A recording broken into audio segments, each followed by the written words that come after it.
open up that Crystal Pepsi and get comfortable. This is Dope Nostalgia.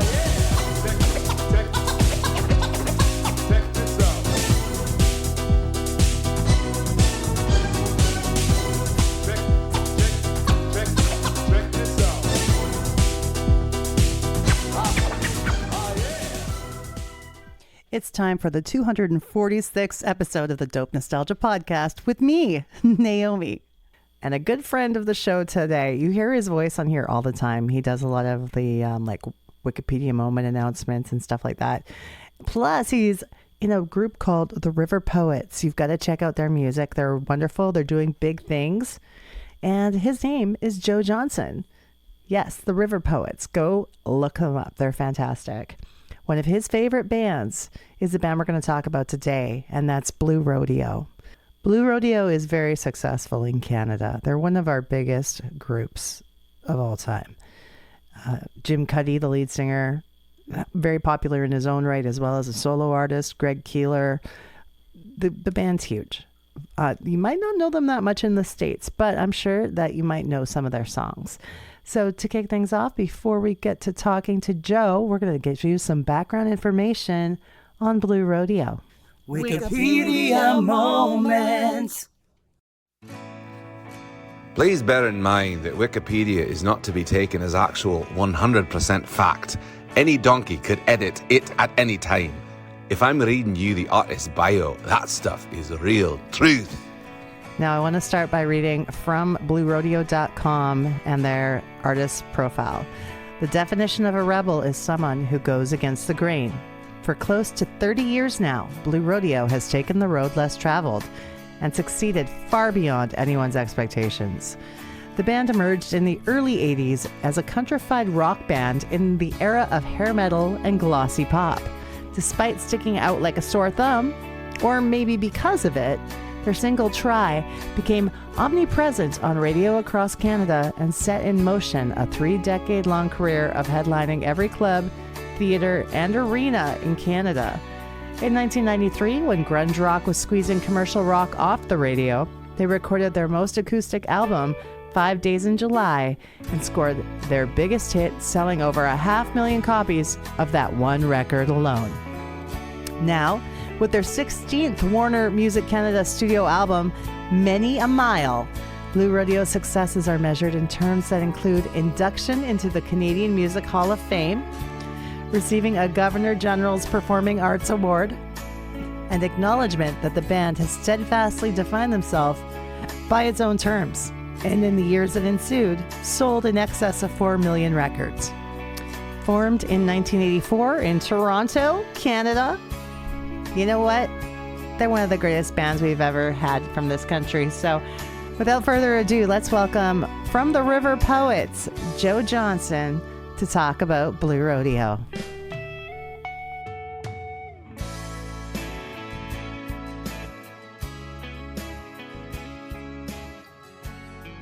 Hey, it's Dope Nostalgia with my special guest today, Joe Johnson of the band River Poets. Welcome to the show. Thank you very much. I'm glad to be here. Joe's been on the show before. He was here for our 5th birthday celebration episode. That's right. Yes, that was such a good time. Yeah, and sometimes now when he's recorded some of those little voiceovers for me. So sometimes you're going to hear Joe's voice on the show and you'll know it's him. Yeah, I will. I enjoy doing little radio hits and jingles and stuff. So that's kind of fun. You're good at it. That's a good thing. Yeah. Perfect. But also I want everyone to learn about your band, River Poets, how you guys started and what you're up to now. Well, that story is a long one because my brother is in my band with me. So it's the two, we are like the two main guys. So we grew up together, obviously, and we're originally from the Pas, Manitoba, which is along the banks of the North Saskatchewan River. And after I finished high school, I took an extra year to work, and then I came all the way out to Alberta and wanted to play some music. So I went to Grant McEwen and played some bass guitar, and then he came out, I think it was 2 years later, 2006. And we kind of just we worked at the same restaurant for a long time, and we kind of bummed together and played some music in different capacities. We were in a kind of a weird like funk punk band for a bit, called Day of the Robot, which was a very specific time and space. We were like, it was like a concept band, and it's like, oh, we're in post-apocalyptic, like dystopian Edmonton, Alberta, but it's been taken over by robots who shoot everybody with lasers. So we were very much, it was a very niche thing, but we actually played like I think like 5 or 6 shows or something, and it was just fun. And then after that, we were on a family trip. We were doing hiking and stuff, and it was just one of those days we had we just brought guitars with us all the time. So we had a guitar on the table, and we had just sat down and we wrote like the title track for our band, River Poets. The River Poets song is the very first thing that we did together, and then it just sort of it very slowly has evolved, and we've been sort of just plugging along and having fun with it since then. So What's some of the most exciting gigs you've done so far? there's been so much. We played Ravenwood Music Festival in 2023 together, and we got to open for Sass Jordan, which was awesome. She was the headliner, and that was like I think you had interviewed her like right around that time as well. Shortly before that show, yeah. Yeah. That was such like, and that was so she was very cool, and that interview was awesome. Icon. I love her. Yeah. So like 2003 was Ravenwood Music Festival, and we actually played. We were up in Cold Lake last summer for the Summer Rush Music Festival, and there were some good guys there. That one is a really good, just such a fun vibe, and we love those guys. We're definitely what we want to go back and just like enjoy the festival for ourselves, like take our families up there and kind of hang out. And then the last couple of years, we've had the glorious opportunity to open for many, especially like East Coast bands. So Quote the Raven, Kelly Loader from Newfoundland as well, and then more recently, Rum Ragged was last. It was like November 2024, and then from that gig, we got to play the New Moon Folk Club, and we opened for Rum Ragged again, and that was like their closing end of season show. And that one was it was unbelievable. Like we had such a good time, and the Rum Ragged like blew the roof off that place. There was people like dancing up and down the aisle, and I don't if they could have like just kept going and playing, they would have, because everybody was they stuck around the whole night, and it was just a real good time. No kidding. Is it Rum Ragged or Run Ragged? Rum. I thought that's what you said. Okay, Yeah. cool. Yeah. Nice. Now, with the band we're going to talk about today, I would love to know how much of this band influenced River Poets as well as yourself. Like, how did you first get in to and learn all about Blue Rodeo? Blue Rodeo was that was our mom, big time. So our mom was like, obviously like parents are always going to be a big musical influence, and Blue Rodeo was a big one. So it was like kind of like Blue Rodeo and Tragically Hip all the time.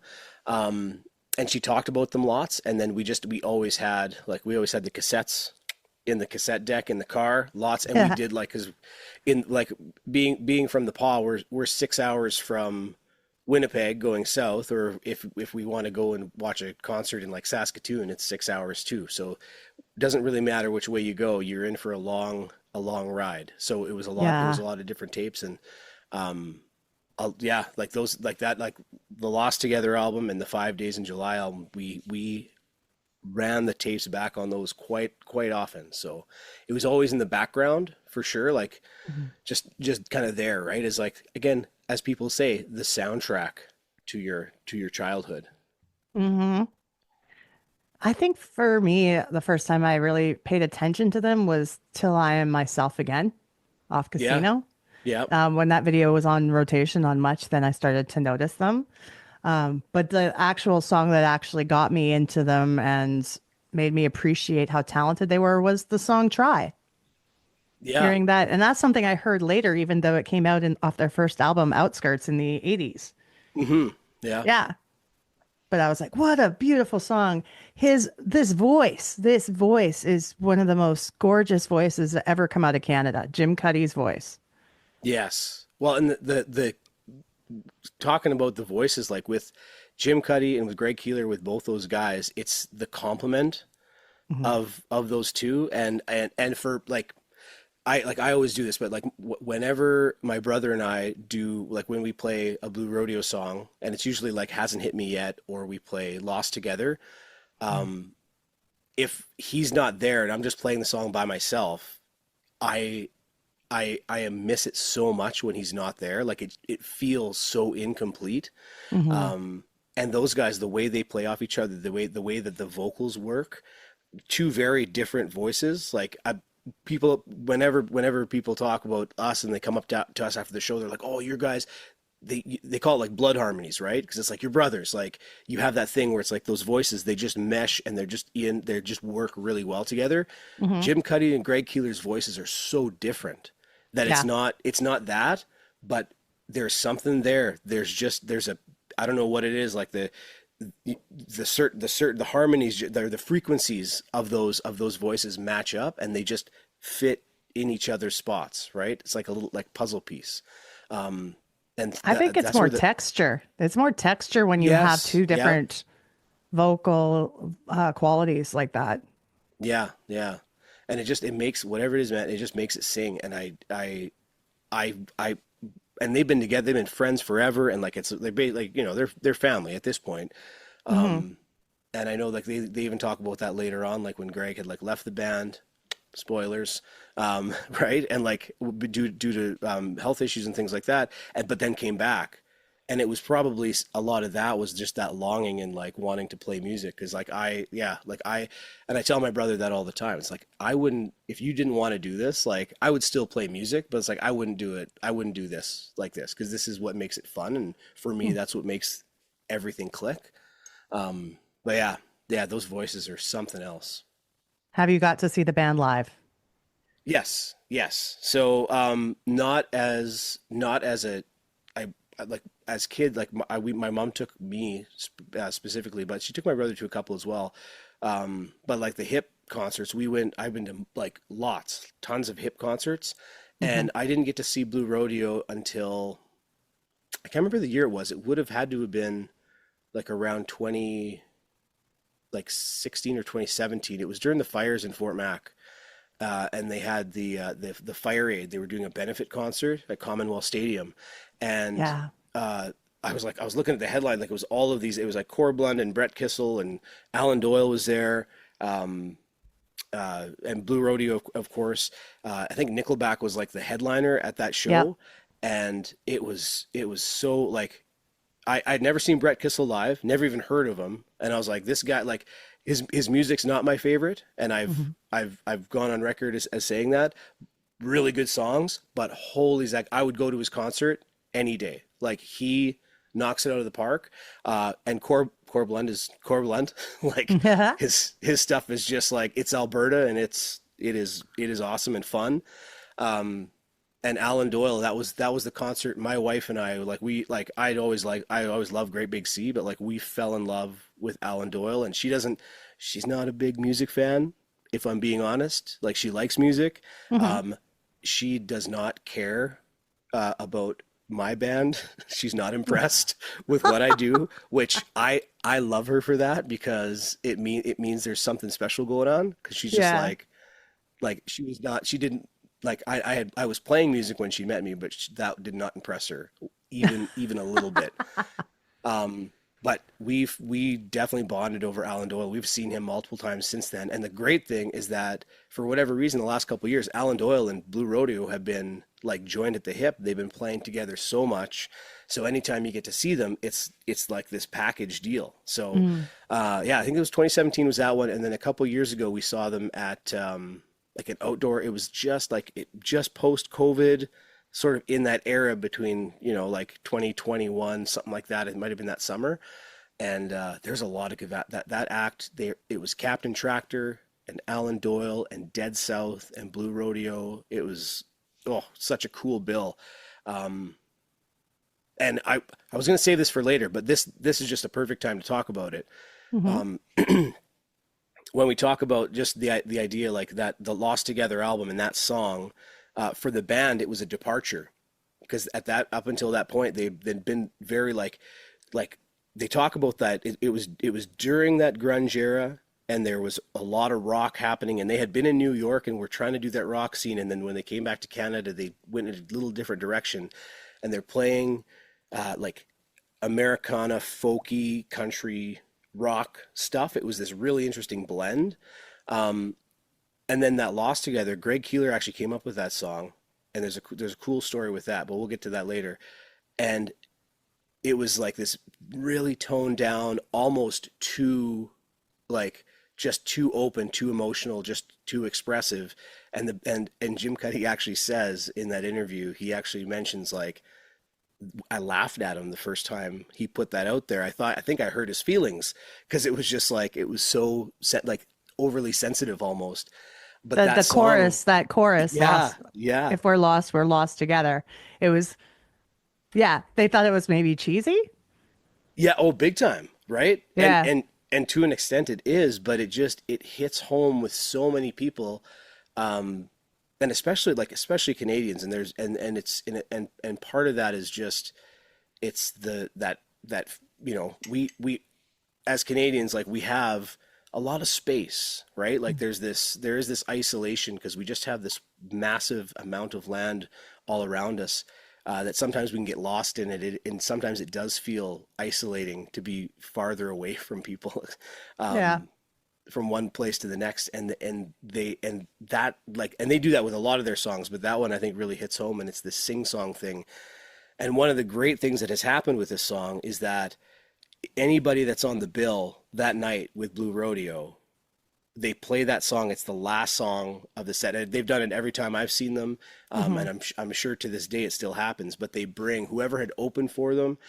Everybody gets on stage, and they all come out and they sing it together. So like Oh. the first time I saw this live, it was Blue Rodeo, and like Brett Kissel's on stage and Corblund, and Alan Doyle comes out and he just does his thing, and Hmm. like everybody sing. It was unbelievable, and of course the crowd, right? So everything is just feeding off of this energy, Hmm. and they've been doing that. They've been doing that for years. Like the sing song part of their show is big, right? And it's not just Lost Together. They've got a couple other ones they do that with as well. But yeah, well, I still think about that. It's amazing. It's a perfect sing song, and it's also everyone knows it. I would say Hmm. my favorite lyric though is the one that just says, "I hope that doesn't sound too weird." Right? I'm My like, brother and that's I, cute. I love it. we laugh about that all the time. Like when we do it, like it's always like a little like we sing it and it's a little nod, but like you will never forget that line. Yeah. That's the beauty of it. And they've got so many like that, which is really good.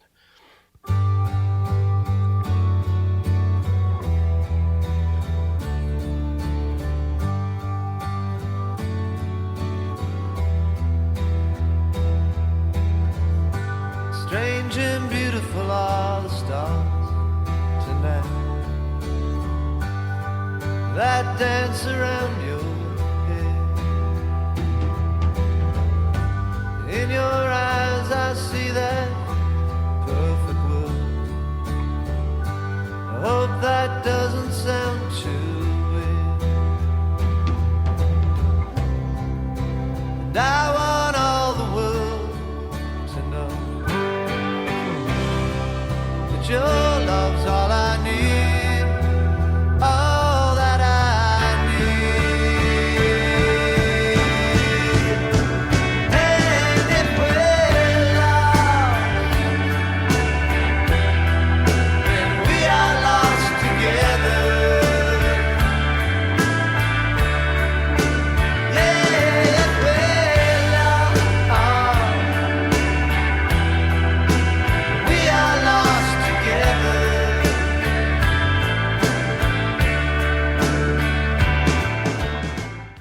Yeah, the whole Jim versus Greg thing, they seem so entirely different from one another. They grew up playing football together in high school, right? Hmm. Greg was more of kind of a rockabilly sensibility, you know? Oh yeah, That's he's definitely the rock and roll guy for sure. yeah. And I feel like Jim was more of like the clean cut preppy guy, Yeah, you know, the more well, maybe the more melodic of the two. I don't know. Handsome guy, good voice. And like I yep. said, very different voices. Some that on that. So to prepare for this, I should mention that we did watch the CBC Gem documentary, Blue Yes. Rodeo Lost Together.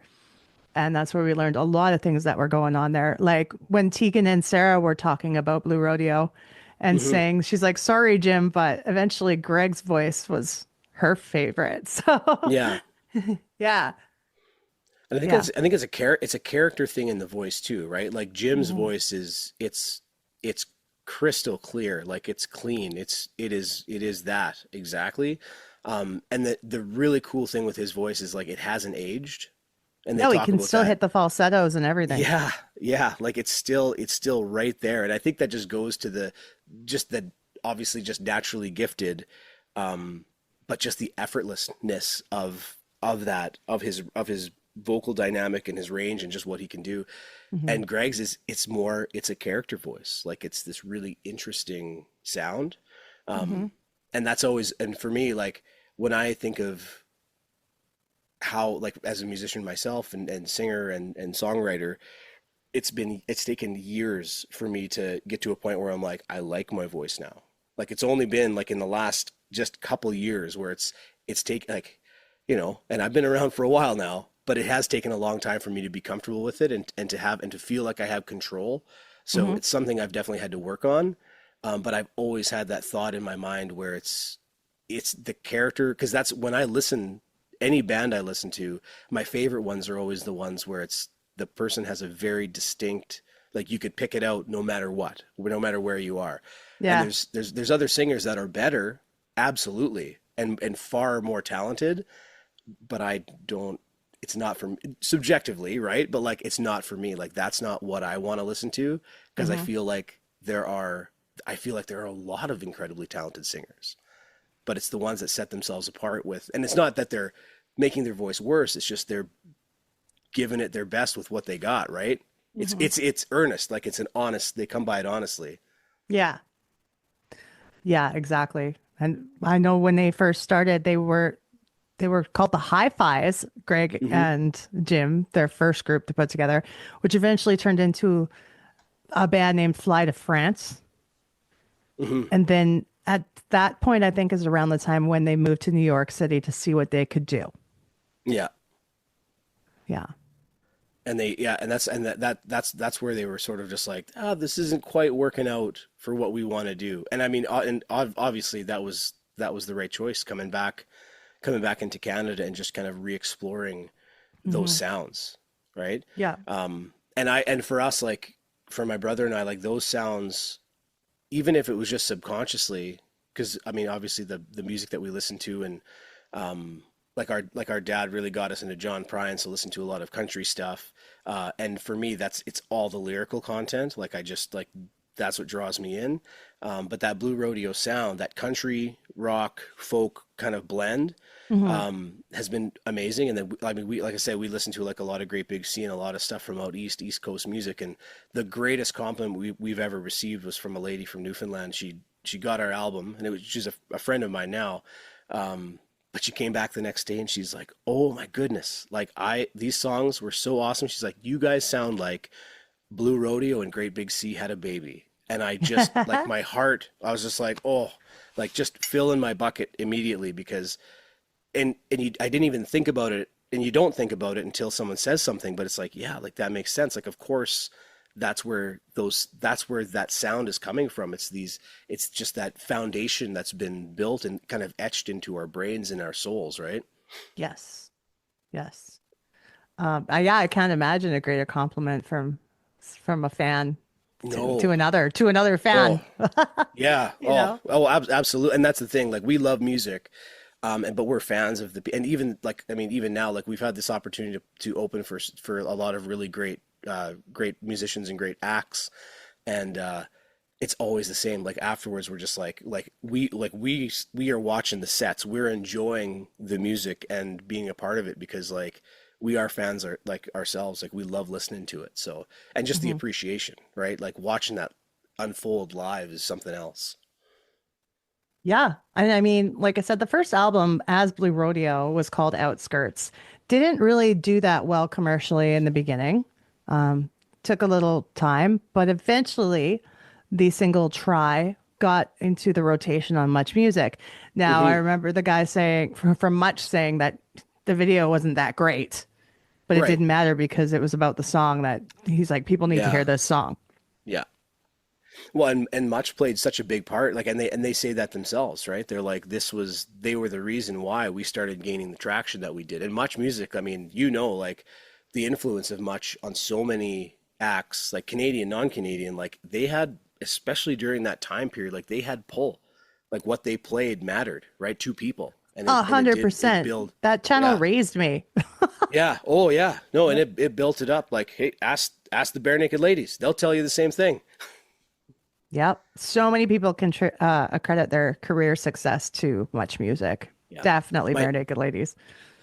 my favorite line, and this kind of counts, but like my favorite line is I think it was right at the beginning of the documentary, I think, but it was George Stroumboulopoulos, of course it was, and he said, "When I was in my 20s, I loved them. Now that I'm in my 40s, I don't know what I'd do without them." Hmm. And I mean that I always, and again, like I always just have it. It's in my mind. It's like I've got Blue Rodeo and Tragically Hip right kind of side by each, um, just because of like just the their catalog and the amount of songs and just the influence for myself and my brother too. And Hmm.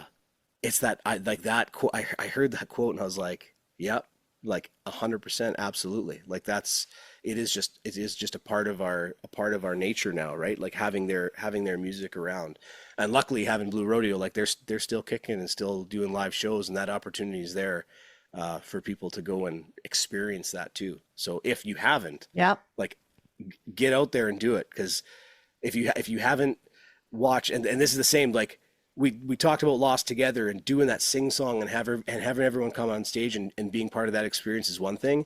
If you haven't been in the crowd during Hasn't Hit Me Yet, that's a whole, it's just Mhm. this, the band doesn't sing the whole first verse.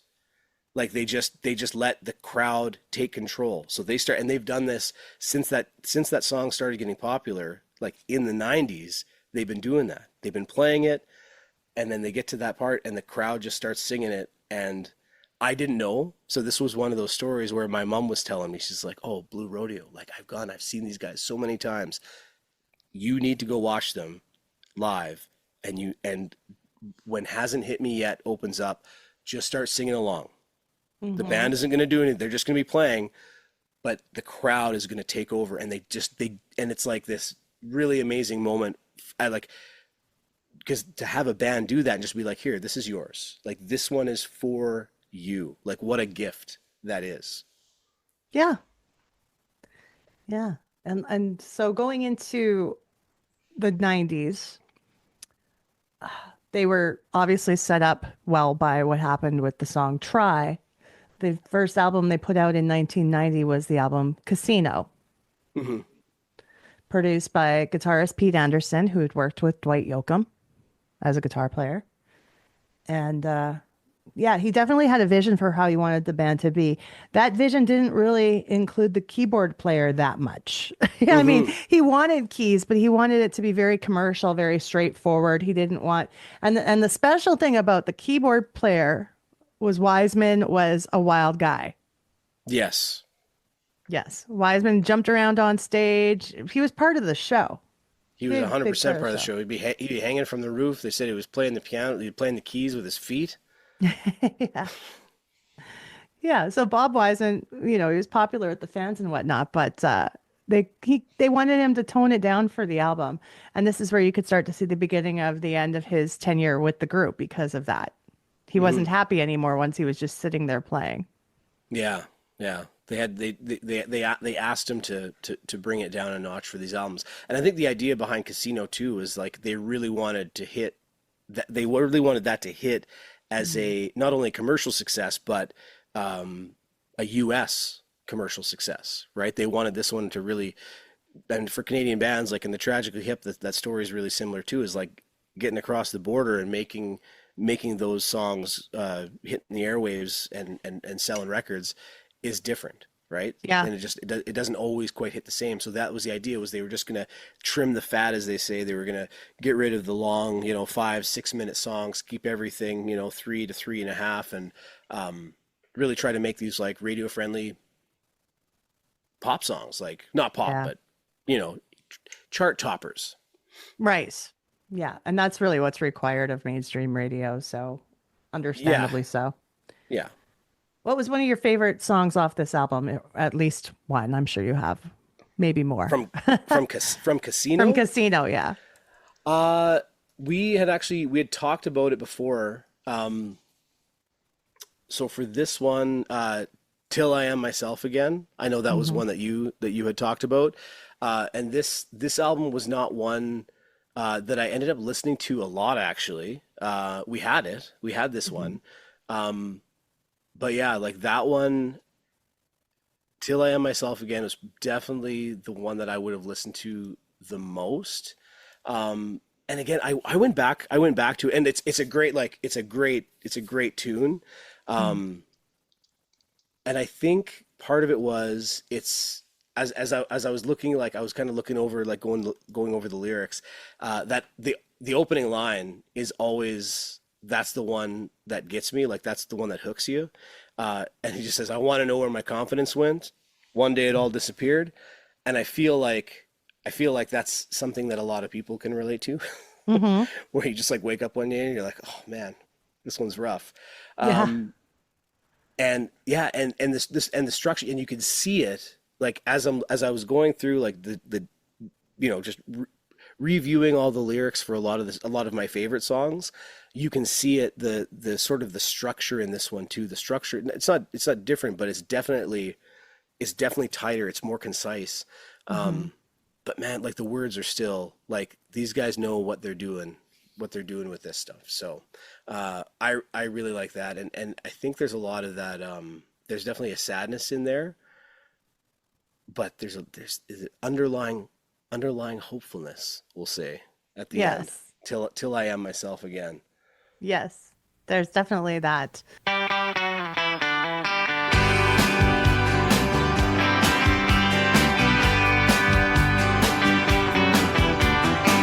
I wanna know where my confidence went. One day it all disappeared. I'm lying in a hotel room miles away. Voices next door in my head. Where daytimes are drag, night times worse. Hope that I can get home soon. But the half-finished bottles of inspiration lie like ghosts in my room. Well,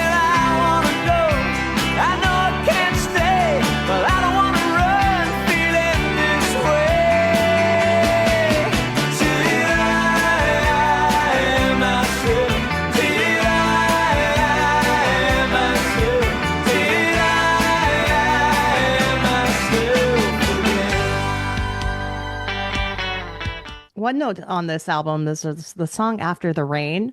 It was actually, according to Wikipedia, the most performed song in Canada in 1992, which is strange to me because I didn't remember it at all. And in 1992, I was stuck to my radio. So that's an odd thing, I thought. And I thought definitely Till I Am Myself Again was more played than After the Rain, as far as I knew. Yeah. That is, I didn't know that either. That's actually, that's surprising to me. Yeah. So I was like, where did this stat come from? I know we can't believe, I know we have to take Wikipedia with a grain of salt sometimes, but no, that's what it said. But yeah, that's my pick too, is Till I Am Myself Again. Like I didn't really get deep into this album at that time. It's the one that made me aware of them.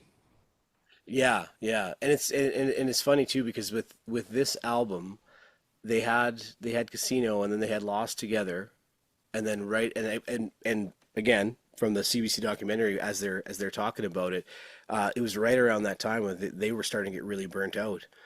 And it was this magical moment of like, I think Greg Keelor ended up getting like a new farmhouse or something, and he was all excited to like show it. He's like, you guys come out over here. And they decided to just like start recording music in this farmhouse. And that's where 5 Days in July came forward. And for me, like that's the one. Like Lost Together has a couple good songs, and the thing is too, like their catalog is massive. Yeah, there's good songs. I don't want to skip over Lost Together yet. No, there's things I have no. to say about it. 100%. We're gonna get to there, but it's just it's the crazy thing to me is like Casino was this planned, like we're gonna make radio songs and we're gonna sell this and it's gonna be, that's the one. And I feel like Lost Together did well as well, but like 5 Days in July is just on accident. Mm-hmm. It became something else altogether. Anyway, but yeah, we'll get to that. But that's, I was thinking that, and I was like, because in my mind I'm like, didn't Casino come after? Mm-hmm. And it totally didn't. Like just the timeline, right? Yeah, I wasn't sure of the timeline either. So watching the documentary helped put that together for me as well.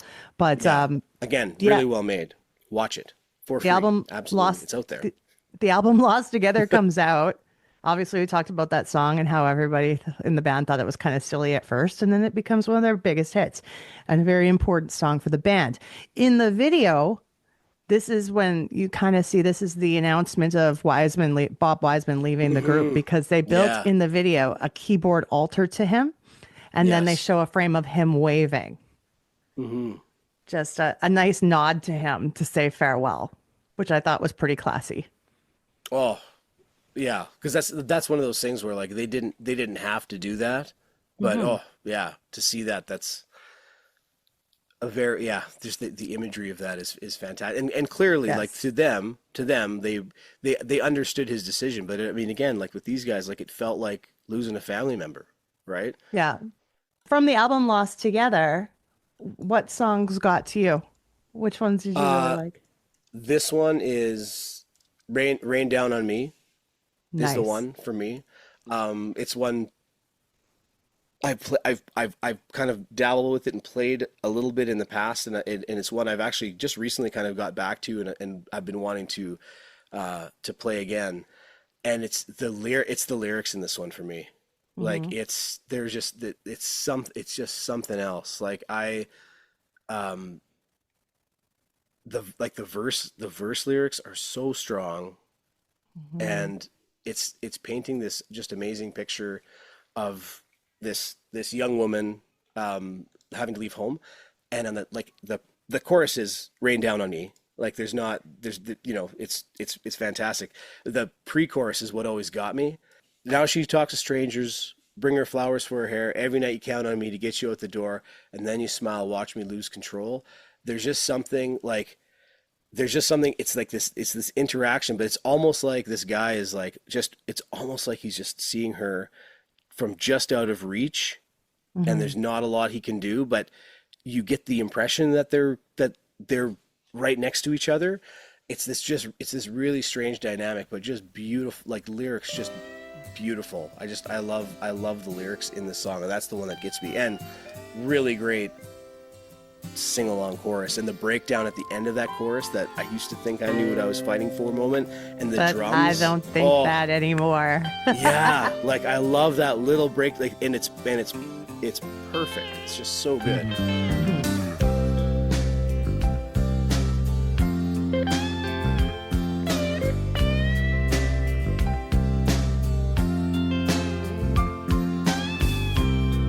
We never need forgiveness. Left home at 17, raised up on hate to a life that's second rate. I've seen that look before, behind some closing door, couldn't be delivered, just won't be denied. Too much a child, confident and wild. Nobody taught you how to live, what you keep and what to give. Oh, now she talks to strangers,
after these messages. We'll be right back. Hi. If you enjoy Dope Nostalgia, thank you.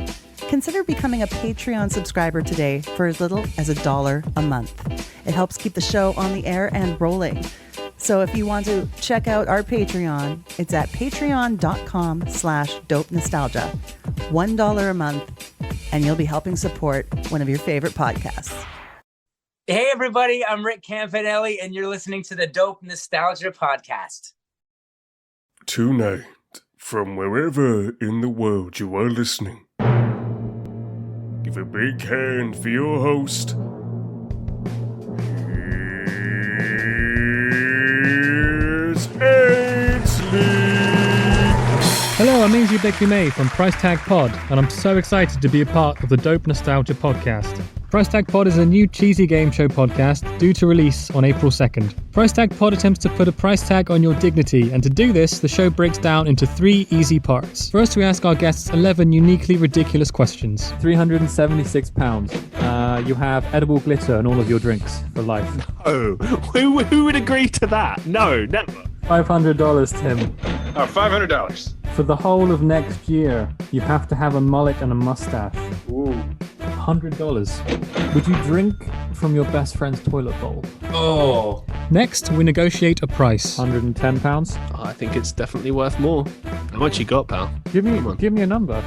Let's do 2 hours of your pay then. Let's do $22. $22.01. I'll take $22.01. All right, we'll do $22.01. You just want a weird number, right? Then at the end of the show, we calculate the total. $370,784.95. You were worth $395,717. Nice. That's like almost a 2-bedroom condo where I live.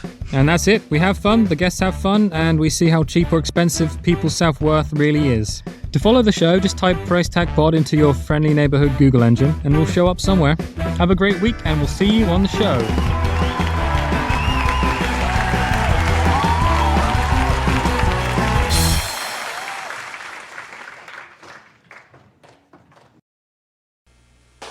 There's just one, and there's no mistaking it, one. Just no faking it, one. Why don't you and me do some fancy stepping tonight? Oh, with that cool style in it, ooh. With that smile, yeah, one. Just for the feeling, Diet Coke. Just for the taste, just for the fun. You know the more we found it, just what was something behind it. She's a beautiful dancer. Why, I used to call her Twinkle Toes.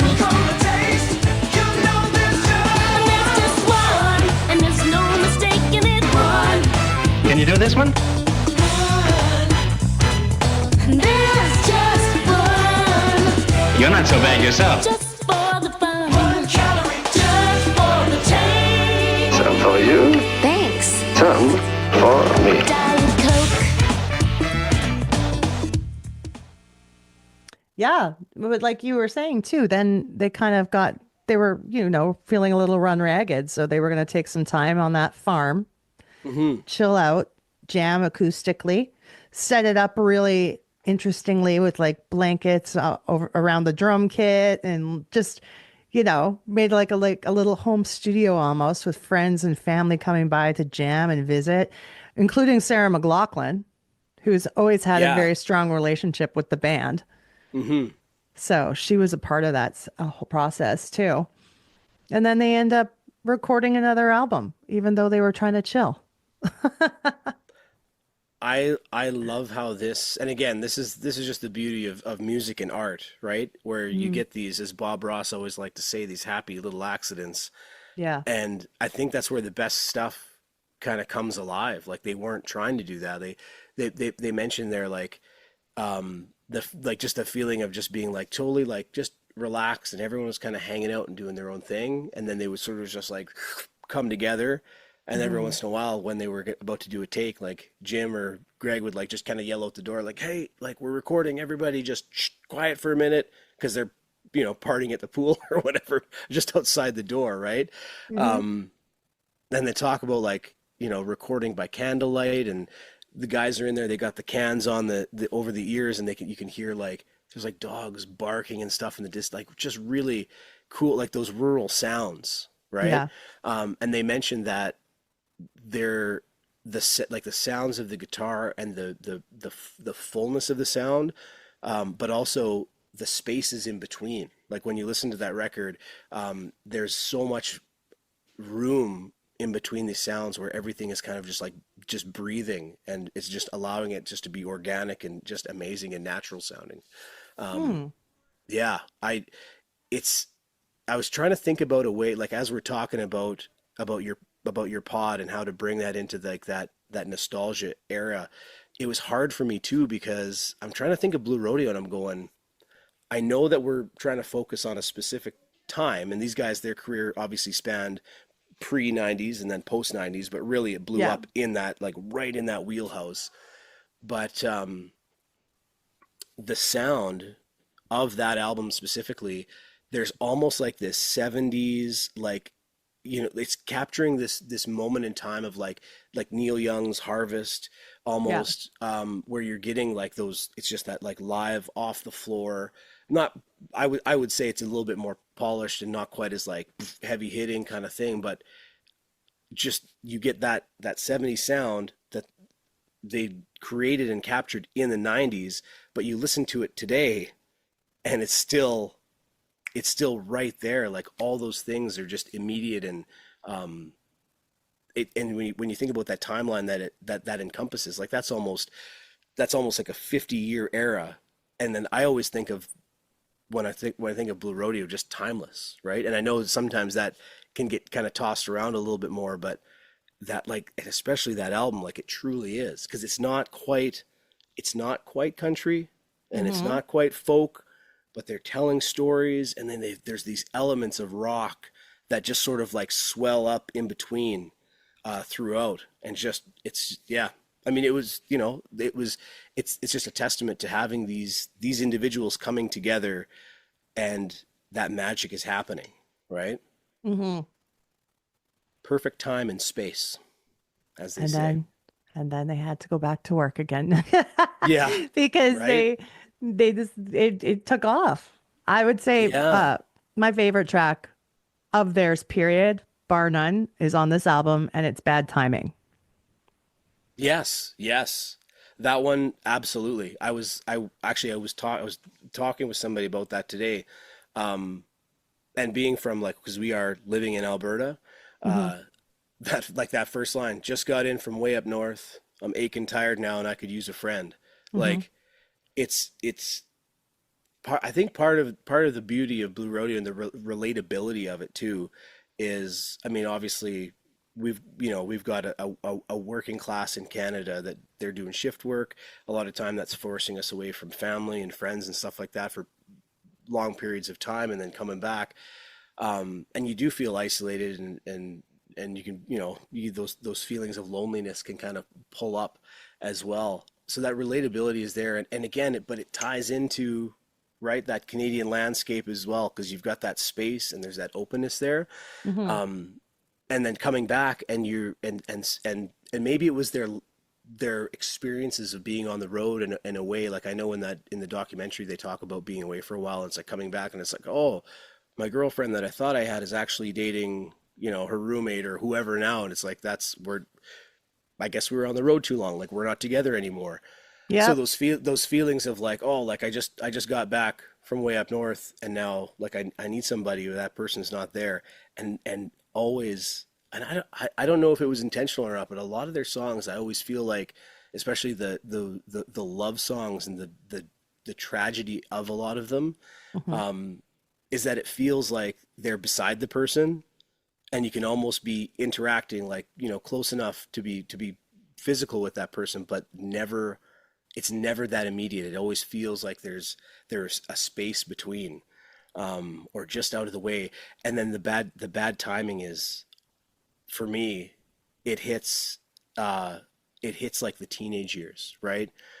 I always get the idea like that the chorus for me is devastating, because it's just like, oh, it's just bad timing, that's all. And I remember, and I'm sure other people we look back on it, so that means that you never ever got together. It just never worked out, and that's like, oh man, yeah, and not happily ever after. No, and I think like that's part of growing up, right? But I think a lot of people have an experience like that or two or Yes. more. But like I know that there were moments where it's just like, oh yeah, I'm gonna go talk to this person or I'm gonna do this and literally going like, maybe going to their house or like waiting outside their door and like being just just about to knock or ring that doorbell and being like, no. And Mm-hmm. it could be the moment or they weren't there or I just wasn't brave enough. Right? Or you're just coming back but you reflect on that after years later and it's like, oh yeah, like and who knows what might have been. Yeah. And it's funny, like I'm a teacher too, so I have these conversations with my students and it's like, all right guys, we're gonna do some poetry and they're like, boo. but like when you see a song, this is like one song and like think about all those feelings and those things that are coming up and it's like how do they do that? How do they get that across in a way and it's not hammered in your face, like there's subtlety to it, but it's not so subtle that you don't get it immediately either, right? Mm-hmm. Like it's that relatability and it's instantaneous.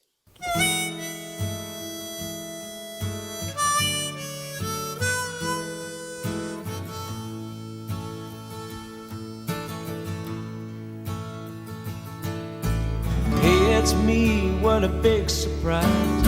Calling you up from a restaurant round the bend.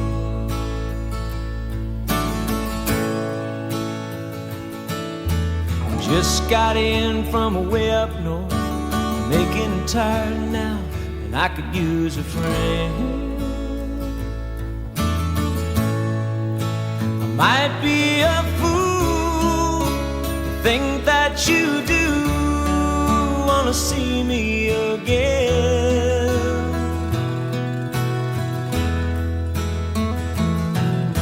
I know it's been a while since I've talked to you. Nothing wrong, just nothing ever goes as planned.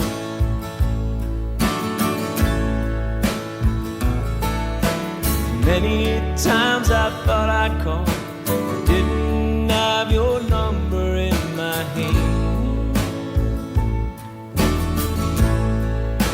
Well, I know it's true, you'd never do the same thing to me. I never meant to make you cry, and though I know I shouldn't call, it just reminds us of the cost of everything we've lost, that time in that soul. And maybe soon there'll come a day when no more tears will fall.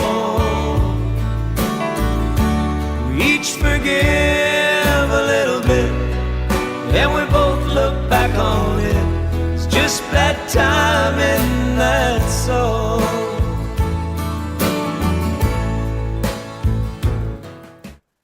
There was I think it was around this time there was a drummer change because Glen joined the band as a drummer and he had more of like a rock or punk rock sensibility to his playing and he wanted to play a double kick in Blue Rodeo. Which, I mean, I can think of a friend or two we might have that would think that'd be really awesome. Yes. They might have been guests on this podcast before. 100%. And obviously, like, I mean, he took it and he toned it down. He toned it down. He serviced the band in their songs is what you're supposed to do. And he did it. And he's still with them to this day. Mm-hmm. You know? And he was very moved by the experience of being part of Blue Rodeo for so long. As you could see if you watched the documentary. He really cares about being in that band. But it was very interesting to me that he was just like, oh, man, I'm a rocker. Yeah. The idea of it is, the concept of bringing in a guy like that, like where it's just like, like far removed from what they're doing, because they still have Mm-hmm. rock elements in what they're doing, but the way that the nuanced way in which they kind of approached him and asked him to like to tone it down, or like, hey, like let's try to make like these musical choices instead, and to have that person actually like, and to have him not acquiesce, but like to adapt to it and to try it out and to see the sound. And again, like I said, that album came together, and it was all of these individuals coming together and just making something that sounded amazing. So it's like obviously there was magic happening there, right? Between It worked out beautifully with Glenn. Mhm. And the thing that I was like, if it hadn't, I'm just thinking, why did they pick him to begin with when they already knew what he was doing musically? I mean, Yeah. I'm so happy it worked out, but I'm like, as the person who's been the singer and the songwriter in the band, picking a drummer, I don't know if I would have made that choice. And I it think- worked out. I mean, from a musician's perspective though, like if a guy like that is doing those kinds of things, and like clearly you can see he's got chops, Mm-hmm. he's also got the ability then to pull back, right? Like I think having somebody that already has like a level above and beyond, right, is a good, like, that's having that foundation already is really good, because you never want to ask somebody to like, it's easier for a guy like that to be able to pull back some of that skill level and then fill in those spots with some nuance and with some creativity, than to try to get someone at a different, like a lower level, and then pushing them up higher. where Yeah, maybe, that's true. right? Maybe that's the fit wouldn't be quite the same. That's true. Yeah. Yeah. I just feel like for me, it was always a matter of, and this is where I went wrong with being in a band. I was always trying to make everybody in the band happy Right. instead of actually growing forward into the music I wanted to make. So, Yes. That being said, trying to make everybody happy is not a formula for success. It doesn't work. So luckily, it all worked out in their favor, and wonderfully so. Another strange absolutely. thing. Another strange thing I remember thinking back then, and totally don't know why. The gentleman named Ron Sexsmith, for some reason, I thought had something to do with Blue Rodeo, or that he was in the group, but he never was in the group. Oh, Do you know much about Ron Sexsmith? Not a lot, no. No. I had to Google him, but I kept hearing his name all the time. I thought that he might have something to do with them, and I don't know. They're probably peers of some kind, but Is that like, I don't know. Is that like a Mandela effect? It's my very own Mandela effect. I feel like It might Ron be. Sexsmith was in Blue Rodeo.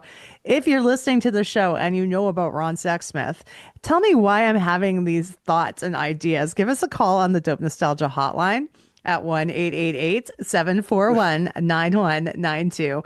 And if you have some connection there that you can explain to me, that would be great.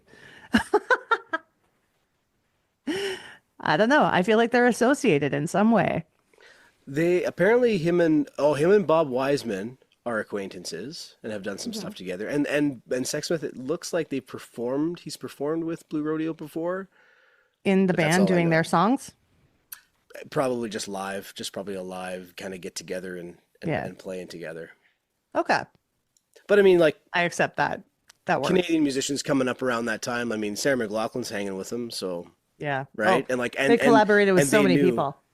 Yeah, and like they knew the hip, like they were sort of.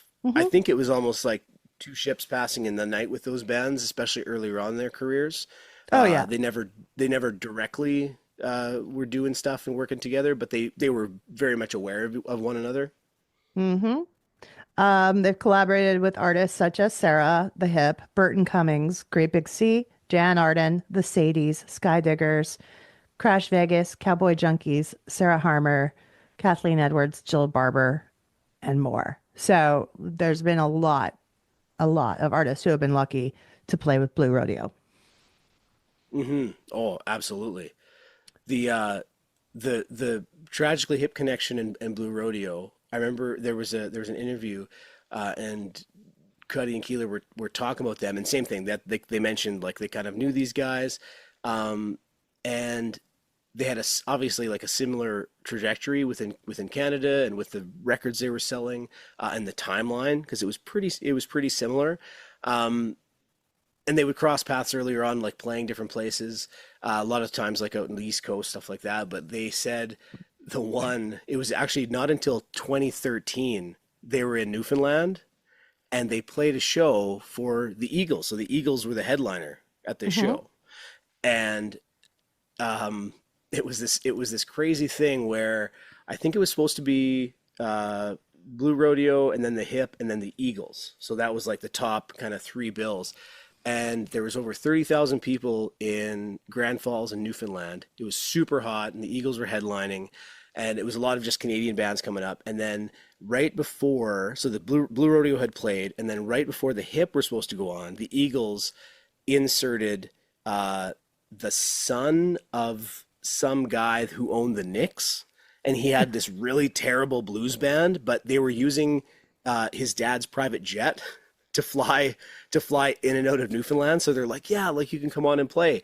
So the Hip were on, and then this blues guy was supposed to play, or no, the blues guy played first, and then the Hip were supposed to go on. So the blues guy went on, and he went long, and he wasn't supposed to, and the crowd was getting mad at him. They were throwing stuff at him, and he was just like, he thought that's how Newfoundlanders said, like, this is awesome. He thought that they were cheering him on while he's getting like garbage pelted in his face. Okay. And finally the Hip go on, and it's the manager, longtime manager for the Eagles, is Irving Azoff. He's on the side stage, and Gord Downey is just like, he's doing his thing, and he's playing to the crowd, and he turns and he looks, and this guy, he's like 5'0", and he's shaking his fist at him, telling him to get off stage and shorten his set, because the Eagles want to get on and play a short set so they can get out before midnight. Because if you're in Newfoundland past midnight, you can't get out. The planes won't fly out. So they wouldn't be able to take their private jet back out, and they wanted to get out of there. So Gord is like, he's in his glory. He looks over and he's just like jog on, buddy. Goes back to the crowd, and the whole time Jim Cuddy and Greg Keelor are side stage, and they're watching this exchange. So the crowd doesn't know what's happening. They just see Gord play into the crowd and just they're going nuts. And then he turned to this guy who's just like stomping up and down and so mad on the side of the stage, just telling him just like bugger off. Anyway, so the Hip finally get off, and the Eagles come on, and the place is going nuts, and they're screaming and yelling, and it was this down moment, and they're about to play. Don Henley goes to the front of the stage, and they're going to play this nice quiet ballad, and there's people taking pictures because he's right at the very front, and he starts yelling at them to like get their cameras away, like stop taking pictures. And somebody, classic, love Newfoundlanders so much, somebody from the crowd just shouts out, "There's only one way out, By, and it's through us." I mean, we're on an island, so they got to play their set and then go. So that's that was the really big, that was like the one time that Blue Rodeo and Tragically Hip did a big show out in Newfoundland, and they opened for the Eagles, which is kind of cool. It's cool, but I'm now concerned about the Eagles if they're not cool. Well, the Eagles have some good tunes, but I've always had my suspicions about Don Henley. Yeah, I don't know a lot about him, but I've just, and I know it's terrible. Just watching the live performances I've seen, I'm like, I mean, because it doesn't cost anything to be nice, right? Like being nice is pretty. I find it's harder to do the other thing. I have seen headliners show their openers disrespect on many of an occasion. One of them I was included in where the headliner, it was a Thursday night at Boonstock. We were actually going to be the headliner, the band I was playing with, because the big band was going to play, and then we were going to do covers after them to keep the crowd going, closing the nights. But they were the headliner. They wanted the stage struck after they went off stage, and they demanded that no one play after them. So we lost half the crowd, more than half the crowd. This band got on their plane or wherever and took off out of Edmonton. But by the time they had gone, the band had gone, the organizers still had us come up and play, but we lost most of the crowd. Oh man. Like that's just rude. Why would you do that to young artists coming up? Like, why would you do that? Yeah. Yeah. Well, because the crowd probably thought the show was over if they're like tearing stuff down and packing it out of there. Mm-hmm. Exactly. And Terry Evans was emceeing the night, so he was the one saying, stick around if you can. Mm-hmm. But they had to be careful about it. But he stuck around. He rocked out with us. We still had fun, but what a letdown. A seasoned band like I haven't named them, but that they treated their openers that way or whatever. The bands that weren't as successful as them. Anyway. I gotta say, my brother and I, we talk about this quite often just because just reflecting on our shows, and we've just been so lucky. The people we've worked with, like whether it's the people booking us for the shows, the sound guys, we've always just had these really great experiences, and of course all the acts that we've got to play with and continue. Like a lot of these guys, we continually, like I've got. Sending like text messages and DMs and stuff, and kind of just like, oh, hey, like, hope you guys have a good show, and just keeping in touch with these guys, and everybody's been so cool about it. And like I said, like we appreciate the heck out of them, because we realize like the guys that we get to open for, these acts that we're opening for, like this is their livelihood, like this is their blood, sweat, and tears, and I've got so much respect for that grind from those guys. And my brother and I, we talk about it all the time, where it's like, that's not a realistic scenario for us. Like we've got young families, we've got careers, and this is something this is for me. Like I love music, and I love writing music, and I love playing music and performing. I've never not done it. Like I've always just kind of done it my whole life. And I've just been lucky enough to sort of build up and be able to do these things. And I never want to not feel that way about it. Like I never want it to feel like a job. And when you see that, like even in this documentary with Blue Rodeo, when they're talking about like having these downtimes, and it's like, we need this break, and it's like they're hurting, right? Like their bodies physically, their brains, everything's on empty because they're just drained. And I would never want to get to that point where I'm feeling that way about it. And I know that's what for these guys, that's what it takes, because they're getting to a different level. But I just, and that's, and everybody's different. Like you don't want to lose that passion and love for what you do, because you're running to the ground doing it. And that's what's happened to so many bands in their peak, because their managements, their agents are driving them and pushing them, because this is the hot time to strike. You're doing big stuff right now. You got to keep it going. And then by the end of that, you're just burnt right out. Yeah. And I've just felt lucky, because I've always just like kind of written songs and played songs that tell a story and things that I feel are important to get out there. And I'm just like, we've just been lucky enough that people like listening to it. Like that's a really nice feeling, and we're super grateful for it. And we just want to keep that going. And the pace that we're at is great for us. Like we're not looking to do anything else. Like if it feels like a job, that's too much. I definitely don't want to do that. Like I've made choices in my life, and even with my career as an educator too, where I do it because I love it. Like it doesn't feel like work. Like it is. Like, don't get me wrong. Like there are days that it's fun work. Yeah, like it's not easy. Let's get that straight. It's exhausting, but to me, the reward outweighs those things, right? Yeah. And that's what music does. And like we spend that's a lot of our time. Like I spend time with my family. I have a career doing education, and then I play music on top of that, and like that, and of course doing your podcast, which also is not work, because I just love doing those kinds of things. It's fun. That's right, and it's cathartic, and we need those outlets, and because that's where I know, like, and my wife understands too. She said that the other day. She's like, I was like, is it okay if I go for a run tonight, like before, because I need to just, and she's like, yes, like I know that you have to right now. Because if you don't, you're going to explode. Yeah, right. And it's just and for me, like that's where the music part and not having it not turn into something that I hate. I know myself, and that is a subjective thing. Like it's a personal thing to me. That's what would happen to me. I would feel that way if I was doing it day in and day out, and it felt like a slog, right? Like just play the show, go to bed, get on, get in the van or do whatever and go to the next one.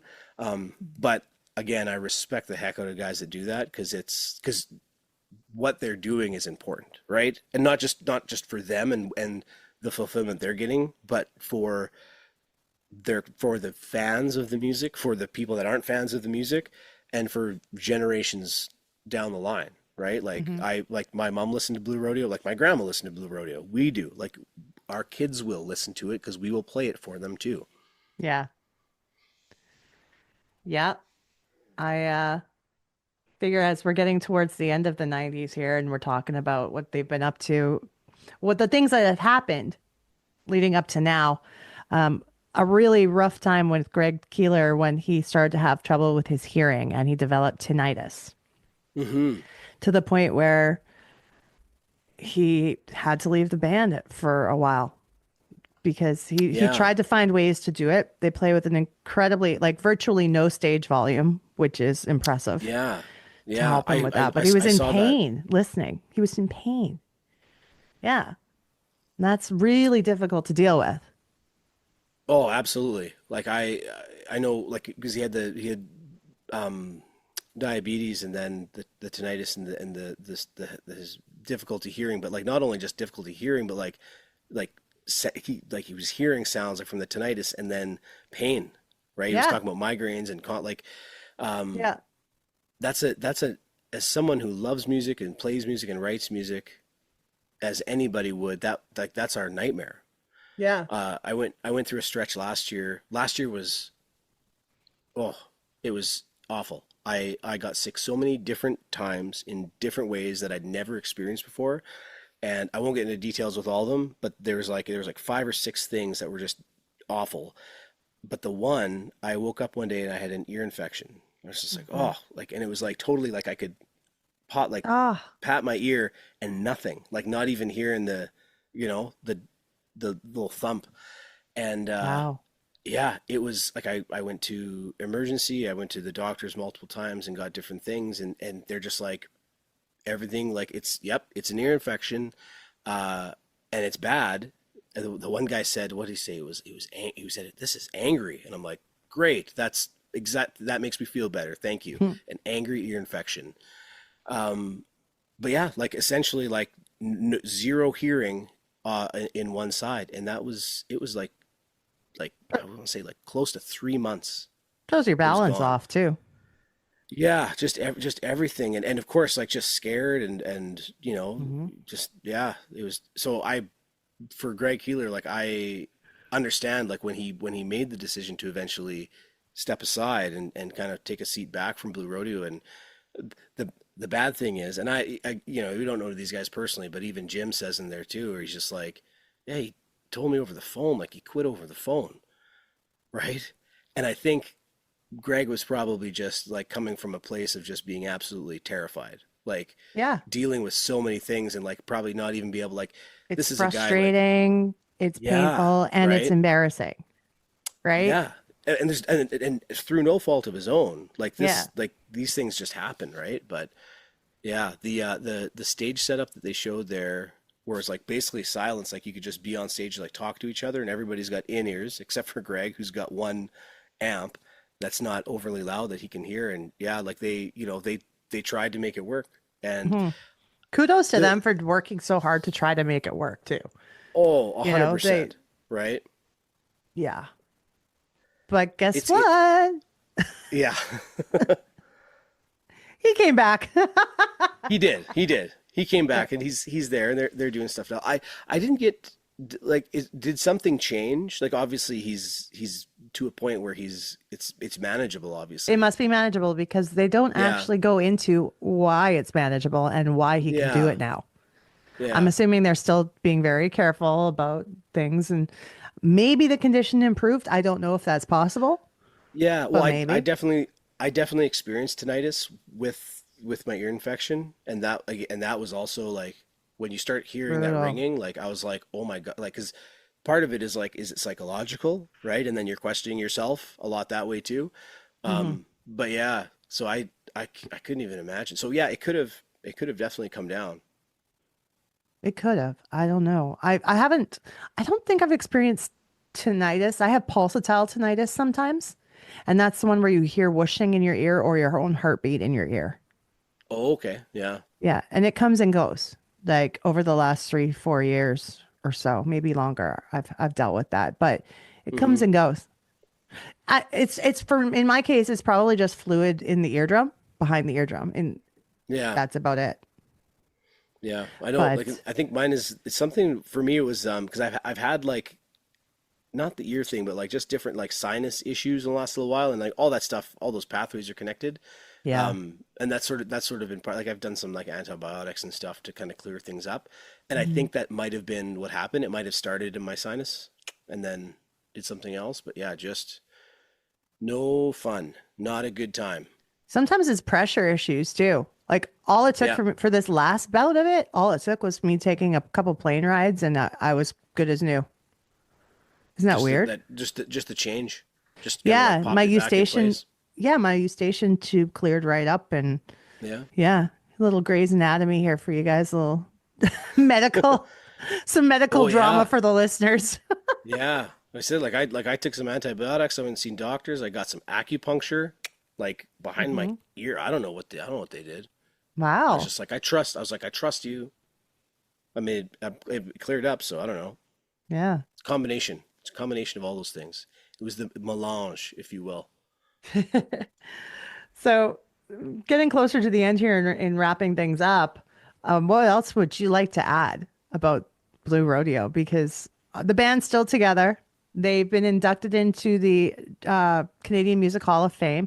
And here's how it works in Canada for our international listeners.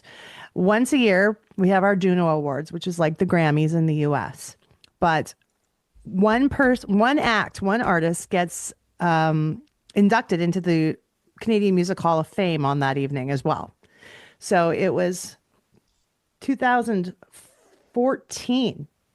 No, sorry, I'm wrong. 2012 when Blue Rodeo was inducted into the Canadian Music Hall of Fame. In 2009, they received a star on Canada's Walk of Fame in Toronto, and they were the 5th band to receive that honor. That's amazing. Like, Yeah. and well deserved too. Mm-hmm. Yeah, The they're fifth a band huge deal to in get Canada. Canada's- If you didn't know, people, they're a huge So deal. what were the other four? The Hip. I'm going to Rush, guess Rush. Bryan Adams. Well, if it's Celine a Dion? bands, I'm thinking bands. so it That's had the to only be wording bands? used as bands. Yeah. Ooh, okay. Maybe I'll click on Walk of Fame and see what they got here. Those are okay. List maybe. I mean, of look, we who's should on we should it? know. This is good for trivia night next time. Rush, His band is- 1999. Yeah. Without a doubt, that's a no-brainer. So The if Guess Bryan Who? Adams ever had it. Oh, the Guess. Oh, yeah, of course. Go ahead. I'm sorry. It seems like I keep talking right when you're talking. Oh no, I was just gonna. If Bryan Adams had a band, it would be Bryan Adams and the Adams Family, right? That's correct. No. He was part of Sweeney Todd for a short time. No way. Yeah. He Like just was. the Broadway? No, the band. Oh, the band Sweeney The, Todd. Cana- Oh, the Canadian okay. band. Yeah, the Roxy Roller That's- band. okay, He's not very he's good. not the singer. He wasn't the singer of Roxy Roller, but he was in that Right. band for a while. So then the Guess Who in 2001. That's 2 bands. Tragically Hip 2002. Mm-hmm. Lots of people you know, but not that many. Nickelback 2007. I was gonna yeah, that was on my. I was like, it's right there, maybe. And then Blue Rodeo in 2009. So when you're talking And bands, that's it. up until that point, let's see if there's bands after that who have been entered. Like, I hope it's like relatively exclusive. Like they don't just. There's a lot of the band 2014. Of course, great. Yeah, absolutely. I've seen Canada's Walk of Fame, but it was in 2004. So when I was there was not that many squares yet. It had only been about 5 years old, 6 years old. Bands. Like I said, lots of solo artists. Yeah. Triumph 2019. which is very popular right now because of Lay It on the Line. Yeah. 2022, Arkells. Oh, yeah. Arkells 2020 has some bangers. That's a good one. 2023, April Wine, as well as Chilliwack, as well as Glass Tiger, and Lighthouse, and Loverboy, and Max Webster, all in 1 year. Well, I mean, to be fair, like having April Wine, Chilliwack, and Loverboy all in the same year, that's awesome. Like I'm pretty sure I went to a classic rock fest in Minnedosa when I was a kid, and like all three of those bands were there, and Def Leppard, which was amazing. I love Def Leppard. Every time they're in town, I go. So that good. actually extending into 2023 was the year of the band for the Walk of Fame. They also had the Parachute Club. I didn't know them very well, but they were big in the 80s, weren't they? Platinum Blonde, Prism, Trooper. Trooper has to be on there. Trooper. No Kim Mitchell, hey? That's Max Webster. Oh, So that's Max maybe- Webster. Gotcha. So not maybe not on his solo career, but definitely with Max Webster. And then to round things off, the last Canadian band that was on the Walk of Fame is Our Lady Peace in this year, 2025. Oh, that's nice. Good for them. So there's a little side note. I saw them, their show they did with, this was way back when, with the Trailer Park Boys. Oh yeah.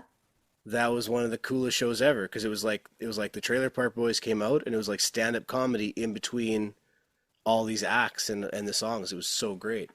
Huh. That they do. A lot of like festivals and stuff will bring out the Trailer Park Boys for fun.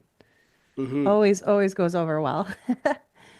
And then to kind of round things off in the history of Blue Rodeo, the last accolade is listed here in 2024. Cuddy and Keelor were inducted into the Canadian Songwriters Hall of Fame, which is awesome. Yes, absolutely. Awesome. They're one of So those many good duos. songs. Yeah, they deserve to be there.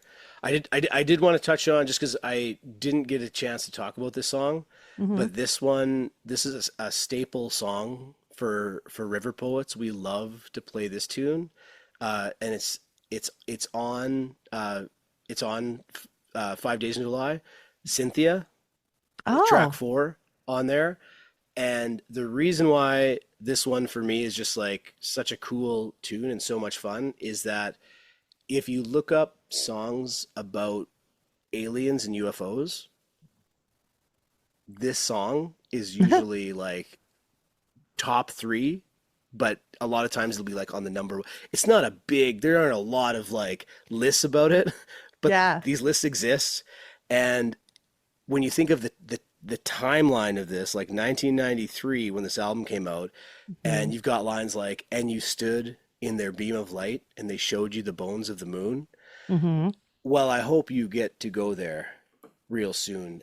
And the cool thing with this is like, it's a love song. And like the words are fantastic, but this is about being out near Pyramid Lake in Jasper, Alberta. Oh, I've been there. So we've got this Alberta connection.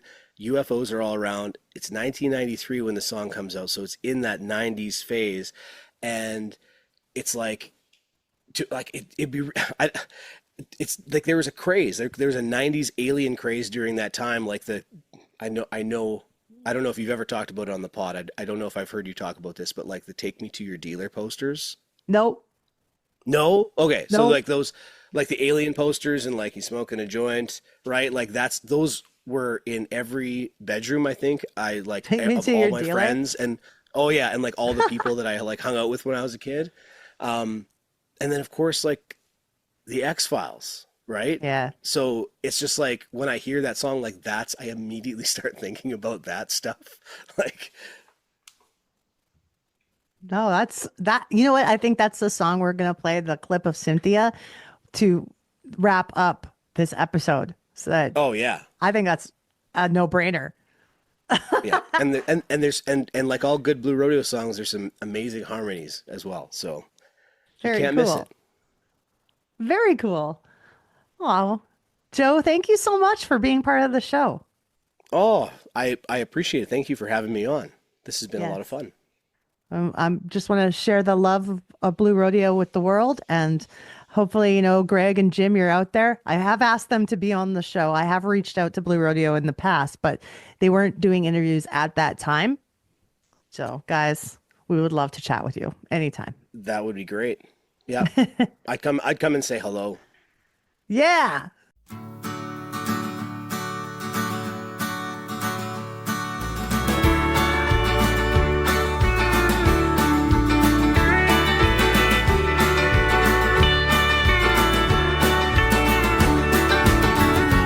So you saw that fire in the sky. Well, I think that's so cool. And I know that nothing will change you. You are nobody's fool. Cynthia, won't you take me to Pyramid Lake with you? We could watch the spaceships. Maybe they'd take us on a trip to that never-ending sky. To that wide endless night.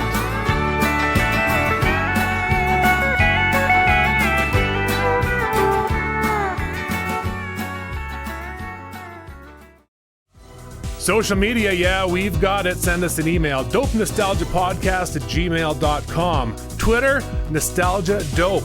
Or on Insta, dope_nostalgia. This podcast is licensed by SOCAN because we believe that artists should be paid for their work. Hey, friends. I kind of miss getting those messages on my answering machine like we used to back in the day. What I'd really love is to hear from you, the listeners of Dope Nostalgia. This is your chance to be on the show, giving feedback, telling us what you love, what you hate, and who you'd like to see more of. Call us at our new toll-free number, 1-888-741-9192. Leave us some feedback. Your message could be played on the show. So give us a call, 1-888-741-9192. Toll-free.